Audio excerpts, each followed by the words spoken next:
It's the Beers Racing Association Cup Series from Pocono Raceway, the first race in the series, kicking it off from the Tricky Triangle. I'm Gavin Beers, joined in the booth by Collymore and Milo Lively, but the other two are not up here with me. They're down on the racetrack getting ready for an exclusive look at this racetrack and just how difficult it is. Turn it over to the Florida 500 winner. There you go. Yeah, one part of the problem for no reason. This is a race for one of the hardest tracks on the schedule. Got the longest one stretch in the NASCAR TP history. And there's a brilliant passing opportunity down in turn one. There's 14 degrees of bacon. It's going to the chance to get this done in turn one. You don't want to get loose off this corner. Those bumps are dangerous on the apron and coming up on the racetrack. You go down this long straightaway into the tunnel turn, which you're taking this corner really fast, Kai. It's scaring me a little bit. Yeah, this car will be the drop down. Thank you, it's 1,780 off. And turn two, we're not going forward. We can start through. We go to Tricky Triangle. Yeah, come out and hit down his left straightaway to the checkered flag. And hopefully we come home the winner. Now pull over here, Kai. We gotta go up to the booth.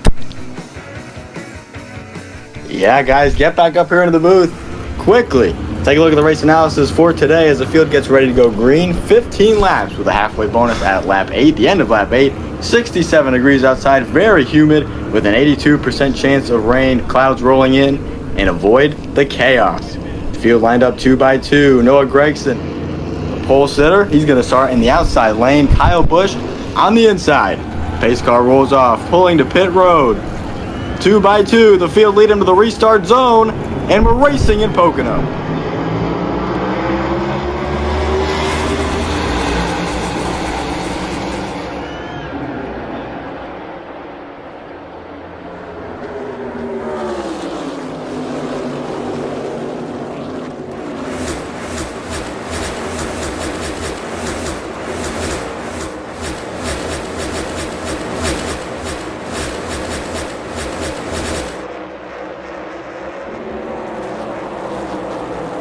Three wide as they fight going into the tunnel turn. 2 and 3 wide, so treacherous through turn 2 at Pocono here. Still gonna hold it 3 wide, scrambling into turn number 3. Logano on the inside, Bell outside, Buescher the meat in the middle as they exit turn 3 for the first time in the Beers Racing Association Cup Series. Gregson to lead the opening lap, a land rush of cars behind him. And we're back. Chase Elliott bottom at 3 wide here. On Ross Chastain and William Byron. It's going to get tight right here. Byron's going to have to back out. But Elliott gets clear, and now he's side by side with Bell. Yes, tucked up in line. Now he's going to go to a bottom 3 wide of Logano and Buescher going into turn 2. And it's really tight there. Buescher's going to back up. Trouble! The track. Trouble! Around goes Chase Elliott. He'll slam the inside wall. After contact with Logano, battling through the tunnel turn side by side, they couldn't make it. Joey Logano in the 22, you see smoke rolling out of the right side of that car as he works his way onto pit road. Chase Elliott, you see all the damage to the left front of that car. Let's take a look at the replay to see what went on between these drivers in turn 2. And you see Chase Elliott looking 3 wide here on Joey Logano and Chris Buescher.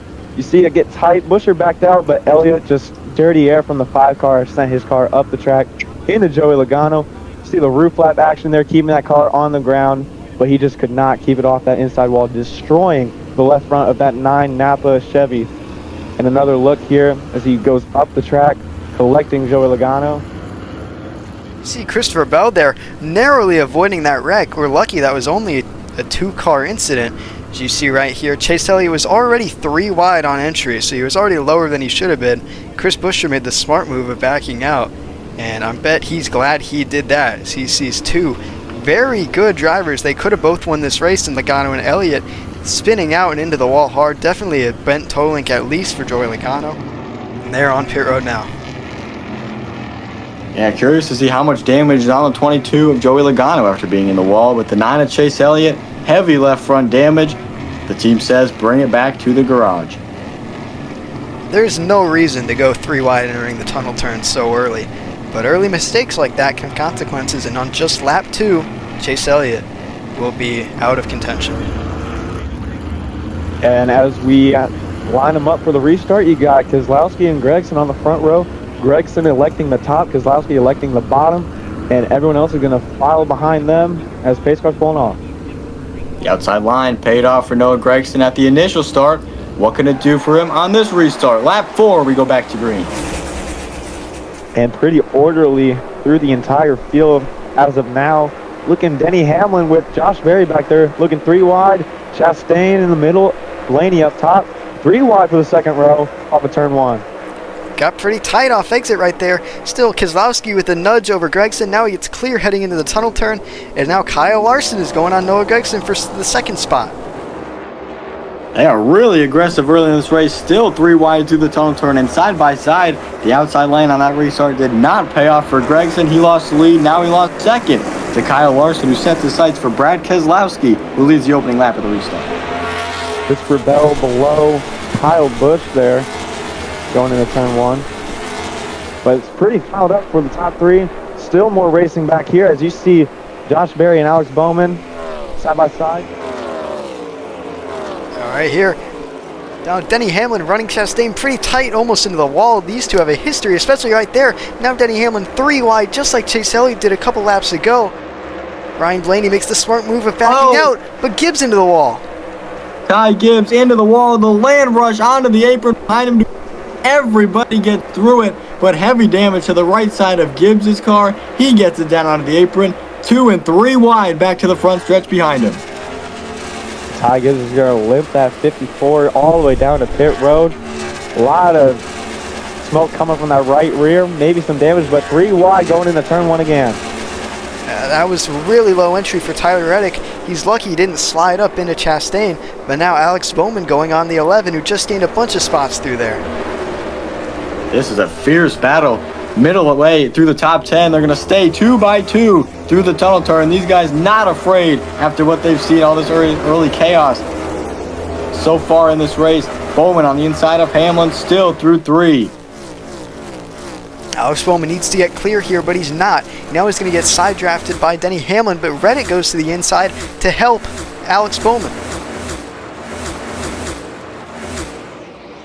Ty Gibbs exiting pit road now in the 54, right in front of the pack, and he's going to keep it on the apron right above that yellow line. But Brad Keselowski and Kyle Larson are still going at it. Kyle Larson running a lane higher, trying to combat that dirty air and get a run down the Long Pond straightaway.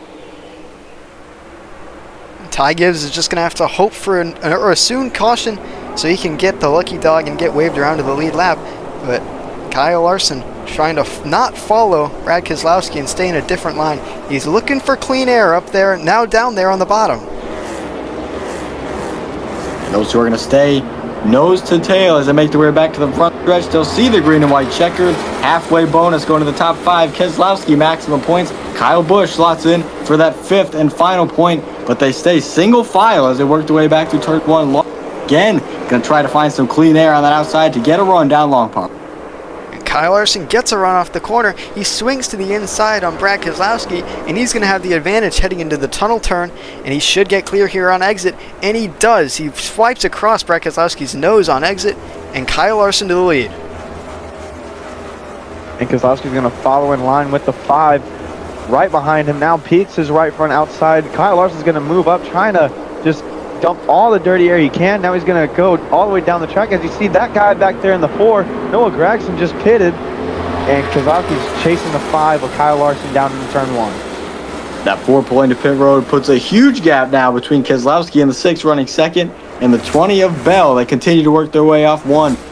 Keselowski about a car length back from Larson trying to get a draft, but here you see they continue to battle middle of the way through the field. It's the battle for 12. Chastain up in front of the 48 of Bowman. A close call off turn 1. He and Berry now side by side into the tunnel turn.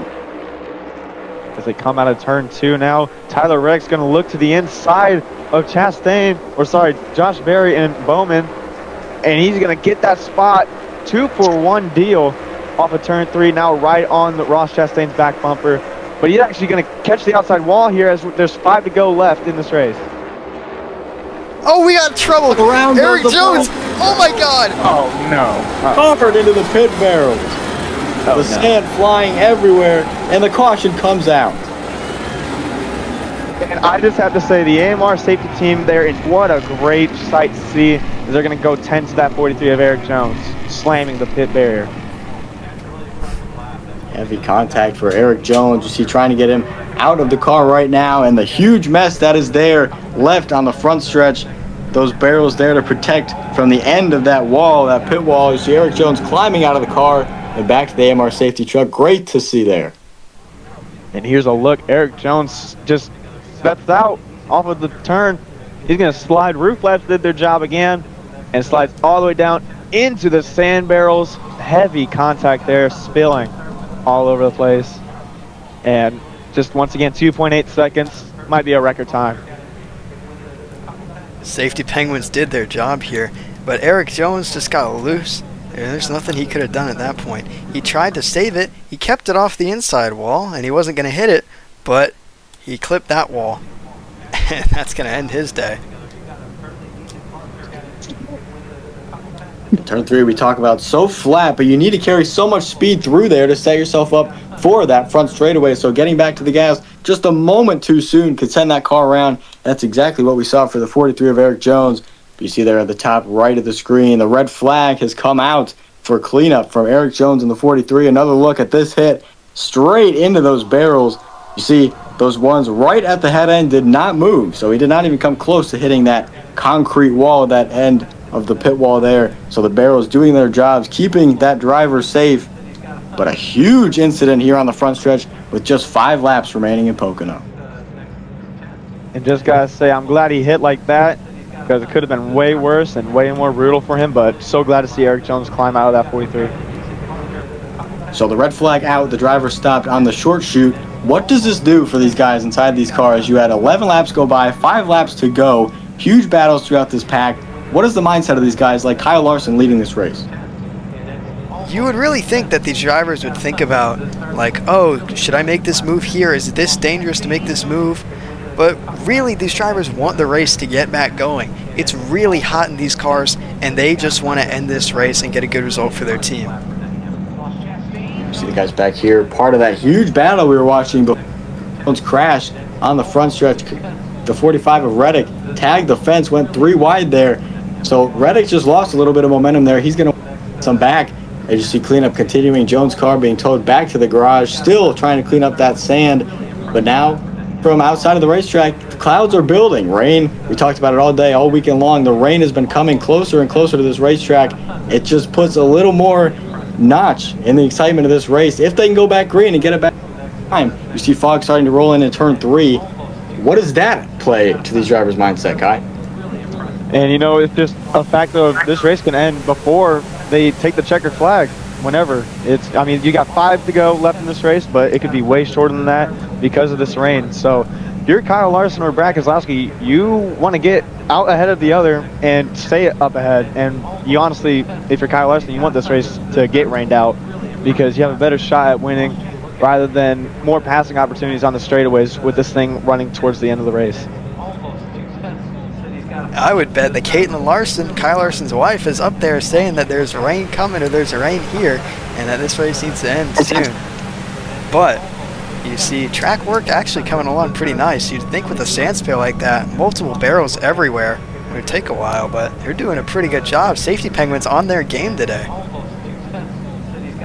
Great job by the track crews. And you saw in that previous shot, the fog starting to roll into turn 3 could be carrying some rain. So the weight now really is on those crew cleaning up the sand barrels, saying, hey, let's get back racing. Everybody's second on back, saying, hurry up, we need to go back green. They're saying the track looks fine. But you see, continuously getting darker and darker as we continue to sit under the red flag. And that just builds in these drivers that we want to get back racing as soon as possible. And it looks like that last little bit of sand gets picked up. And we should be coming back to green pretty shortly. You see this wall here on pit road, the first of the concrete pit walls. This was actually the first wall placed down at this racetrack when building it back in 2022. The first wall to be put down, you see the picture of it on the screen, from the day it was placed. It continues to remain the only original piece of wall on this racetrack after it was taken apart and moved all the way down to continue racing here. So a little bit of good history there. Obviously the banners on the wall not there, but a little nice piece of history there. As you see the new sand barrels being brought back to pit road. Gonna get ready to put those down and in place. Track crew's working on putting them back into place. Should be getting ready to go back green and back under caution here in just a few moments. This is the only video, the only race where you can get a tidbit of information like that. Now, with all these cars lined up right here, I don't see any safety workers or trucks around them, so it looks like to me they're going to get back going soon. And this restart's the money restart. Anyone's race can change drastically depending on how you restart here, because 5 to go late in the race, and with the rain being threatened, it's either Brad Keselowski going to the inside of Kyle Larson or Kyle Larson just defending Brad Keselowski. The new barrels have been put in place. You see the claps and the cheers from the fans ready to go back green. Truck gonna make their way back behind the wall as the field gets ready to roll once again, back under caution.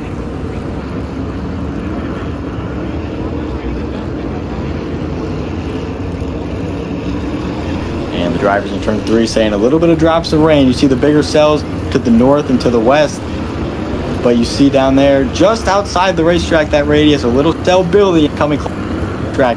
As we mentioned, some of the guys deeper in the field, that happened on that green flag run. Ty Gibbs been into the wall. Noah Gregson pit for a flat right rear tire, and Joey Logano involved in that first caution. This race could be over in 5 minutes, or we could get a bunch of cautions and it could be over in a while, or the rain could come right here and end it right now. Now in turn 3, these drivers, after they get back green, trying to race the rain. Brad Keselowski, your leader, he's the control car. Kyle Larson next to him on the outside with Kyle Busch helping Brad Keselowski. Now back up into the restart zone. The green flag is back out, and Kyle Larson gets a huge jump on the outside. Huge shove for Larson, but they continue to fan out deeper in the field. Oh! Keselowski is turned. Oh! Push into the wall. Keselowski with a hard one to the inside.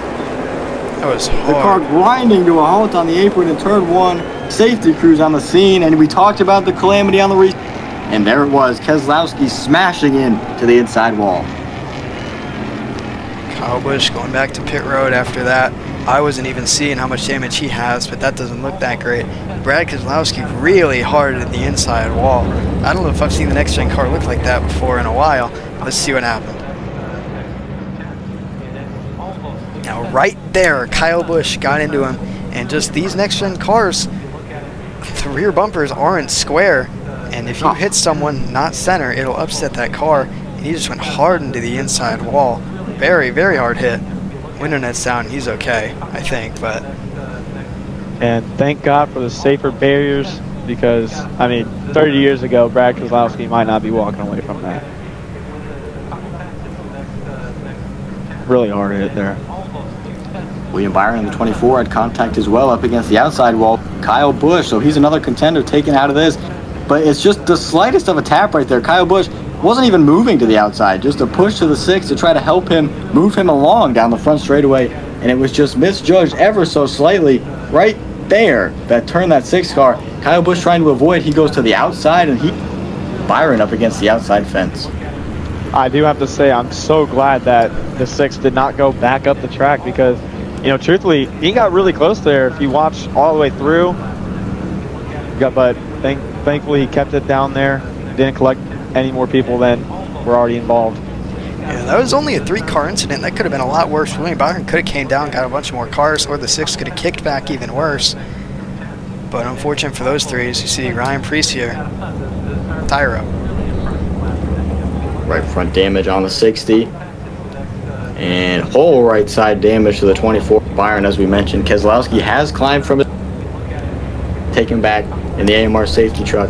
But this is what we talk about. Rain closing in, only a handful of laps to go. These drivers almost lose their minds on these restarts. Max, see all the damage to the car. That is huge to the front end, to that car. But it's just going to keep continuing. The pushes on the restart are going to get more aggressive. The fanning out going to get more wide. It's going to get wild as we set ourselves up for an overtime restart. That caution just prolongs the finish of this race. We know drivers were reporting that there's a rain in turn 3, or fog at least, and we see now that fog is coming up on some of our cameras here. But hopefully this restart goes green without a hitch. The 5 previous NASCAR winners here from Somebody going to add their name to that list of elite winners at Pocono Raceway, and the fans ready to see it. Fans climbing to their feet as we get ready for overtime in Pocono. Bell, Larson back to green. Pretty even start for both of those Toyotas lined up. Never mind. Denny Hamlin swings to the bottom. Oh. Kyle Larson gets knocked out of the way, and it's going to be tight. Denny Hamlin's done this move before. Does he put the 5 in the wall, or does he give him enough room? Oh, he might have got him in the wall right there. Here's Ross Chastain through the bumps on the bottom. Chastain fighting for the lead. 2 by 2 for the lead now. And Chastain has it on the inside. He wants it. Hamlin won't let him have it. Back into turn 3. The one with the preferred lane. Here comes Bell. Hamlin's teammate going to hold him up. Chastain is clear with the lead as they come to the white flag. Off turn 3, racing through the rain. Ross Chastain tries to break the draft with 1 lap to go. Christopher Bell to follow. Denny Hamlin falling back. Josh Berry swings to the inside. Chastain trying to block. 3 wide in his mirror, but he's clear by himself into turn 1. That 3 wide turns to 2. Berry and Bell side by side. That's exactly what Chastain wants. The side draft for Berry and for Bell, continuing to pull them back to the 11 into turn 2.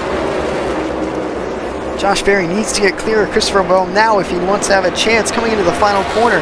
It looks like he's almost there, but Christopher Bell's just going to side draft him back, slow them down. Now he gets clear as he can have a shot at Ross Chastain. Berry there, but he's going to run out of time. Long for Ross stretch. Chastain going to run to the finish line. Chastain becomes the first repeat winner in Pocono and holds off a hard-charging Josh Berry. Wow. What a finish.